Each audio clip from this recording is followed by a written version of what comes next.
কি সকলোৱে সহযোগ কৰক আন্তৰিকতাৰে আৰু আপোনালোকে তেজস্বী একগৰাকী যুৱক যুৱতী দেশৰ ভৱিষ্যত আৰু আপোনালোকক লৈ বৰ্তমান মাননীয় প্ৰধানমন্ত্ৰী নৰেন্দ্ৰ মোদী ডাঙৰীয়াই বহু অভিলাষী প্ৰকল্প আঁচনি হাতত লৈছে আৰু যাৰ ফলত দেশ শক্তিশালী হৈছে। ভাৰত মাতা কি, ভাৰত মাতা কি, ভাৰত মাতা কি। কংগ্ৰেছৰ শাসনকালৰ এক কলা অধ্যায় জৰুৰীকালীন অৱস্থাৰ 50 বৰ্ষ পূৰ্তিত আয়োজিত এই মক পাৰ্লিয়ামেণ্টৰ উপস্থিত থকা ভাৰতীয় জনতা পাৰ্টিৰ অসম প্ৰদেশৰ মাননীয় সভাপতি মংগলদৈ সমষ্টিৰ মাননীয় সাংসদ আমাৰ সকলোৰে অতি মৰমৰ আৰু শ্ৰদ্ধাৰ দিলীপ শইকীয়া ডাঙৰীয়া, আজি এই অনুষ্ঠানত উপস্থিত থকা ভাৰত চৰকাৰৰ প্ৰাক্তন মন্ত্ৰী বৰ্তমান ৰাজ্যসভাৰ সাংসদ ৰামেশ্বৰ তেলী ডাঙৰীয়া, এই অনুষ্ঠানৰ প্ৰধান উদ্যোক্তা ৰাজ্যিক মহিলা মৰ্চাৰ সভানেত্ৰী স্বপ্না বনিয়া ডাঙৰীয়ানী, যুৱ মৰ্চাৰ ৰাজ্যিক সভাপতি ৰাকেশ দাস ডাঙৰীয়া, মঞ্চত উপস্থিত অসম চৰকাৰৰ মাননীয় 3গৰাকী মন্ত্ৰী প্ৰশান্ত ফুকন ডাঙৰীয়া, বিমল বৰা ডাঙৰীয়া, ৰূপেশ গোৱালা ডাঙৰীয়া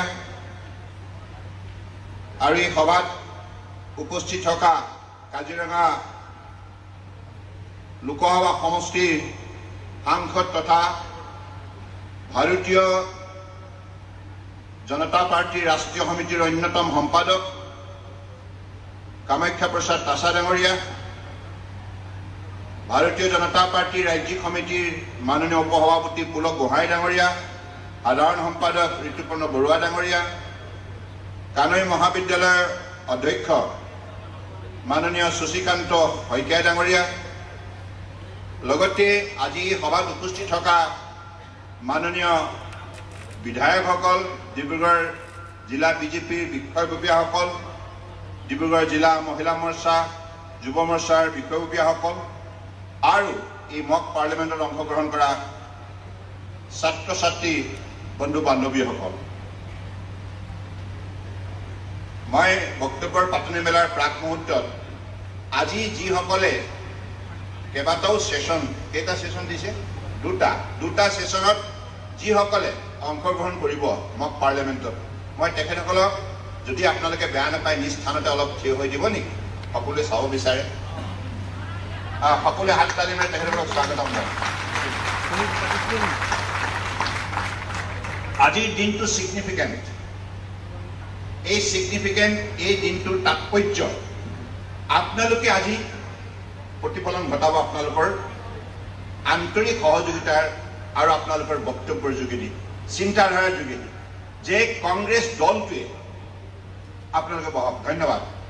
কংগ্ৰেছ দলটোৱে আজিৰ পৰা 50 বছৰ আগতে কেনেধৰণে ভাৰতবৰ্ষৰ ইমান কষ্ট স্বীকাৰ কৰি লক্ষ লক্ষ জনতাই ইংৰাজৰ বিৰুদ্ধে প্ৰতিবাদ সাব্যস্ত কৰি কাৰাবাস খাটি শাৰীৰিক আৰু মানসিকভাৱে নিৰ্যাতন ভোগ কৰি স্বাধীনতা লাভ কৰিছে। আৰু সেই স্বাধীনতাৰ যিটো ইয়াৰ বিশেষভাৱে আগন্তুক দিনত ভাৰতীয় জনতাই যাতে নিজস্ব স্বাভিমান ৰক্ষা কৰি ৰাষ্ট্ৰৰ প্ৰতি সমৰ্পিত ভাৱেৰে কাম কৰাৰ নিমিত্তে সংবিধান ডক্টৰ বি.আৰ. আম্বেদকাৰ আৰু সতীৰ্থসকলে প্ৰায় 3 বছৰ পৰিশ্ৰম কৰি আমাক উপহাৰ দিছিল। আৰু যিখন সংবিধান সম্পূৰ্ণৰূপে প্ৰতিগৰাকী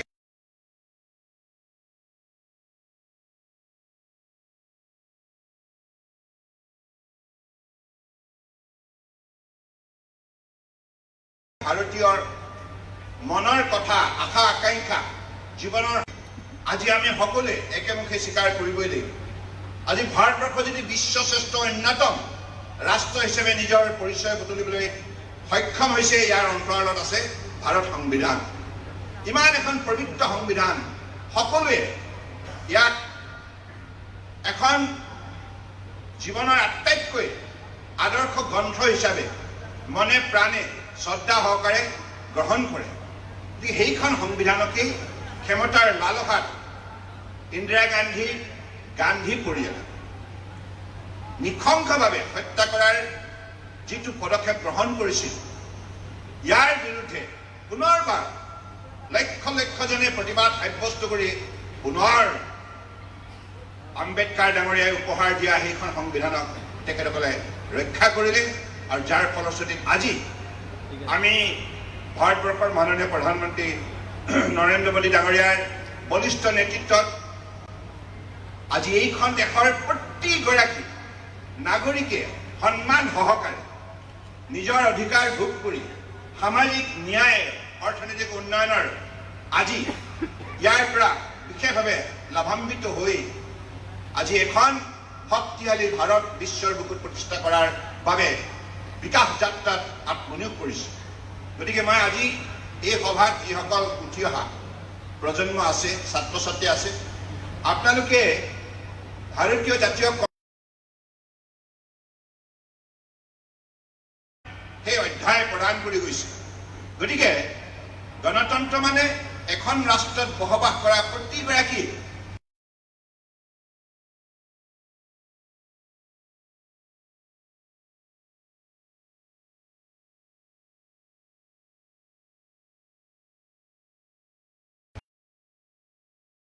আৰু ইয়াৰ পৰাই আজি আমি সকলোৱে আজি এইখন সভাত যে আমি ঐক্যবদ্ধ হৈছো, এইখন সভাত আমি গণতান্ত্ৰিক চিন্তাধাৰাৰ যোগেদি আমি ঐক্যবদ্ধ হৈছো।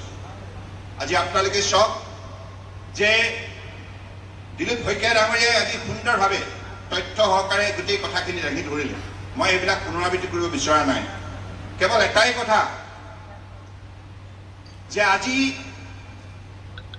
এখন ৰাষ্ট্ৰত যেতিয়া জনসাধাৰণক সুযোগ দিয়া যায়, জনসাধাৰণক সেই ৰাষ্ট্ৰীয় চেতনাৰে কাম কৰাৰ পৰিৱেশ দিয়া যায়, প্ৰতিটো জাতি জনগোষ্ঠীক নিজৰ স্বাভিমান লৈ এই ৰাষ্ট্ৰ নিৰ্মাণ কামত আত্মনিয়োগ কৰাৰ সুযোগ দিয়া যায়, তেতিয়া ৰাষ্ট্ৰ স্বাভাৱিকতে শক্তিশালী হয়।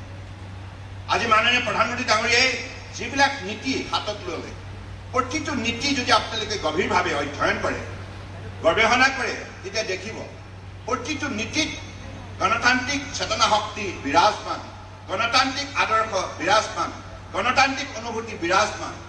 অৰ্থাৎ মানৱীয় দৃষ্টিভংগীৰে যি ব্যৱস্থা প্ৰস্তুত হয়, সেয়ে হৈছে গণতন্ত্ৰ। য'ত মানৱতা থাকে, য'ত শিষ্টাচাৰ থাকে, য'ত আন্তৰিকতা থাকে, য'ত ভাতৃত্ববোধ থাকে, য'ত একতাৰ চিন্তাধাৰা বিৰাজমান হয়, সেয়ে হৈছে গণতন্ত্ৰ। গতিকে ইমান সুন্দৰ এটা ব্যৱস্থা ভাৰতীয় আজি জাতীয় কংগ্ৰেছে ইন্দিৰা গান্ধীৰ সেই সময়ত প্ৰধানমন্ত্ৰী যেনেধৰণে নিজৰ মানে লজ্জা ঢাকিবৰ কাৰণে, অৰ্থাৎ এলাহাবাদ হাইকোৰ্টে যিটো ৰায় দিলে, সেই ৰায় দিয়াৰ পাছত বিশ্বৰ বুকুত এই কথাটো বিতংভাৱে আলোচনা হ'ল যে ৭১ চনৰ গোটেই নিৰ্বাচনটোত ইন্দিৰা গান্ধী যদি জয়যুক্ত হৈছিল, অবৈধভাৱে হৈছিল, ৰেগিং কৰিছিল।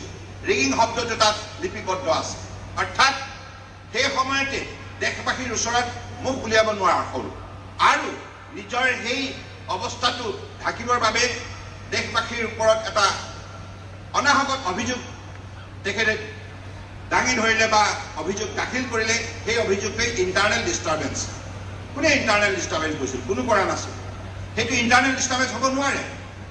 যেতিয়া কোৰ্টে আদালতে যেতিয়া ৰায় দিলে যে অবৈধভাৱে ইন্দিৰা গান্ধীয়ে ক্ষমতা দখল কৰিছিল, আৰু তেতিয়া দেশবাসীয়ে গণতন্ত্ৰক যিসকলে ভাল পায়, গণতান্ত্ৰিক চিন্তা চৰ্চা কৰা ব্যক্তিসকলে সকলোৱে একেমুখে ক'লে, তেতিয়াহ'লে আপুনি পদত্যাগ কৰিব লাগিব। You must resign, you have no right to continue in power. সেই সময়ত কোনো ধৰণৰ তেখেতসকলৰ হাতত যুক্তি নাছিল আৰু সেই সময়তে এককভাৱে দিলীপ শইকীয়া ডাঙৰীয়াই কোৱাৰ দৰে এমাৰ্জেঞ্চি ঘোষণা কৰিলে আৰু বিভিন্ন গৰাকীৰ প্ৰতিবাদী কণ্ঠ ৰোধ কৰাৰ বাবে সেইসকলক বলপূৰ্বকভাৱে জেললৈ প্ৰেৰণ কৰিলে আৰু এনেধৰণে সমগ্ৰ ভাৰতবৰ্ষতে এটা অৰাজকতা সৃষ্টি কংগ্ৰেছে কৌশলগতভাৱে গঢ় দিলে। কিন্তু ভাৰতবৰ্ষৰ জনতা সদায় গণতান্ত্ৰিক ব্যৱস্থাৰ প্ৰতি আগ্ৰহী হোৱাৰ বাবে তেখেতসকলে ঐক্যবদ্ধ হ'ল। যিমানেই চেষ্টা নকৰক কিয় তেখেতসকলে সংবিধানত বহুতখিনি সংশোধন কৰাৰ পাছতো আনকি এই আৰু যিসকলে ঐক্য হৈ আছে তেখেতসকলক এই সন্দৰ্ভত সাম্যক জ্ঞান দিয়াৰ উদ্দেশ্যে আপোনালোকে আগন্তুক দিনত কি দায়িত্ব পালন কৰিব। কাৰণ কংগ্ৰেছক প্ৰতিটো সময়তে এই কথাষাৰ মনত পেলাই দিবলৈ আজি কংগ্ৰেছৰ নেতাবিলাকে সমগ্ৰ ভাৰতবৰ্ষতে পদযাত্ৰা ইত্যাদি ইত্যাদি কৰি পেলাই মানুহক আভুৱা ভৰাবৰ বাবে যিবিলাক হাতত তেখেতসকলে কাৰ্যসূচী লৈছে এই কাৰ্যসূচীৰ বলিষ্ঠ প্ৰত্যুত্তৰ এইটোৱেই যে তোমালোকে প্ৰথমতে কোৱা কিয় তোমালোকে ভাৰতবৰ্ষৰ জনতাই ইমান কষ্ট কৰি যি স্বাধীনতা বুটলিছিল, যি স্বাধীনতা লাভ কৰিছিল, সেই স্বাধীনতা হত্যা কৰিবৰ কাৰণে তোমালোকে কিয়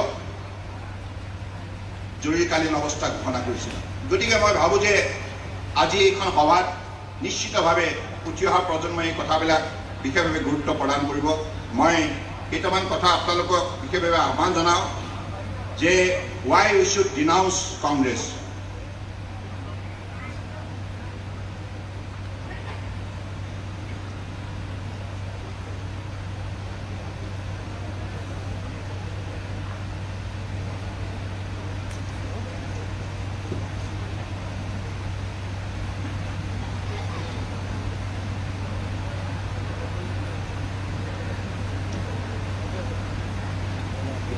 Emergency was declared to save one individual, not the nation. I repeat, emergency was declared to save one individual, not the nation. The real reason for the emergency was not national security. তেখেতসকলে যিটো internal disturbance বুলি কৈছে ইয়াৰ প্ৰত্যুত্তৰ the real reason for the emergency was not national security. It was because the Allahabad High Court convicted Indira Gandhi of electoral malpractices. Instead of resigning, she retained to power by suspending democracy. The country was punished for her crime. তাই সেই অপৰাধটোৰ কাৰণে গোটেই ৰাষ্ট্ৰখনে ভুগিব লগা হ'ল, ৰাষ্ট্ৰৰ জনতাই ভুক্তভোগী হ'ল। গতিকে এইটো এটা প্ৰথম কাৰণ। দ্বিতীয়টো কাৰণ, constitution was টুইষ্টেড overnight through article 352. Emergency was declared using vague claim of internal disturbance. No war, no riot, just a political crisis. That political crisis in the camp of Congress, particularly in the career of then Prime Minister Srimati Indira Gandhi. And the cabinet was not even consulted properly. It was a complete hijack of the constitution. Third, over 1 lakh Indian jailed without trial. Opposition leaders like Jaiprakash Narayan, Atul Bihari Vajpayee, L.K. Advani, George Fernandez, and even social workers and journalists were jailed. Even students were picked up from universities. No charges, no trial. Assamese students too were not spared. অৰ্থাৎ সাধাৰণতে কোনোবা এগৰাকী ব্যক্তিক যেতিয়া কায়ত্ব কৰা হয় সেইগৰাকী ব্যক্তিক তেওঁৰ নিজৰ ডিফেন্সৰ কাৰণে কোৰ্ট অফ ল, সুপ্ৰিম কোৰ্টেও সেই সময়ত যেতিয়া ইন্দিৰা গান্ধীৰ সেই বলপূৰ্বক শাসন ব্যৱস্থাত সেই সময়ত সেৱা মানিছিল, সেই সময়ত এগৰাকী জাজে প্ৰতিবাদ সাব্যস্ত কৰিছিল জাষ্টিছ খান্না। কিন্তু পৰৱৰ্তী সময়ত সেইজন জাজ ছিনিয়ৰ মোষ্ট হোৱাৰ পাছতো চিফ জাষ্টিছ হিচাপে তেখেতক নিযুক্তি নিদিলে কংগ্ৰেছে। 6. Sanjay Gandhi's unofficial rule. Indira Gandhi's unelected son Sanjay Gandhi became the de facto ruler. সেই সময়ত ইন্দিৰা গান্ধীৰ পুত্ৰ সঞ্জয় গান্ধী সমগ্ৰ ভাৰতবৰ্ষতে de facto ruler অৰ্থাৎ তেখেতেই শাসন কৰিছিল। পৰিয়ালৰ ইমান বেছি প্ৰভাৱ গোটেই শাসন ব্যৱস্থাত তেখেতসকলে বিস্তাৰ কৰিছিল, যাৰ ফলশ্ৰুতিত গোটেই শাসন ব্যৱস্থা সম্পূৰ্ণৰূপে এটা পৰিয়ালৰ নিয়ন্ত্ৰণত পৰিচালিত হৈছিল। He ordered forced sterilization, slum demolition, and issued policies without holding any official post. Ministers obeyed him like he was an emperor. অৰ্থাৎ